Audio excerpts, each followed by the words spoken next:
शिव पुराण श्री कोटिरुद्र संहिता 19वां अध्याय। केदारेश्वर महात्म्य।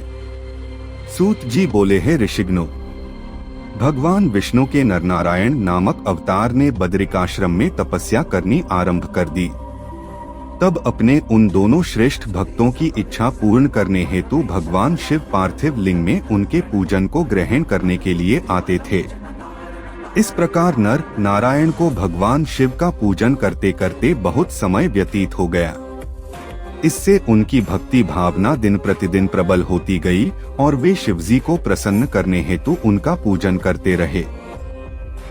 उनकी उत्तम तपस्या से प्रसन्न होकर भगवान शिव उनके समक्ष प्रकट हो गए और बोले, हे नरनारायण, मैं तुम्हारी आराधना से बहुत प्रसन्न हूँ, तुम मुझसे वर मांगो। भगवान शिव के वचन सुनकर नरनारायण बहुत प्रसन्न हुए और भक्तवत्सल कल्याणकारी शिव को प्रणाम करते हुए बोले, हे देवेश्वर, यदि आप हम पर प्रसन्न हैं तो हमारी प्रार्थना से आप साक्षात रूप में यहाँ सदा विराजमान रहें। उन दोनों के अनुरोध पर देवाधिदेव महादेव जी हिमालय के केदार नामक उस तीर्थ में ज्योतिर्लिंग रूप में स्थित हो गए और वह ज्योतिर्लिंग संसार में केदारेश्वर नाम से प्रसिद्ध हुआ। यह लिंग दुख और भय का नाश करने वाला है। इसके दर्शनों से अभीष्ट फल की प्राप्ति होती है।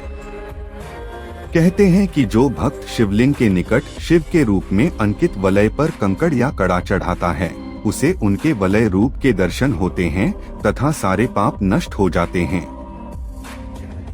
केदार तीर्थ का दर्शन कर केदारेश्वर लिंग का पूजन करने एवं वहां का जल पीने के पश्चात मनुष्य जीवन मरण के चक्र से छूट जाता है और मोक्ष को प्राप्त कर लेता है।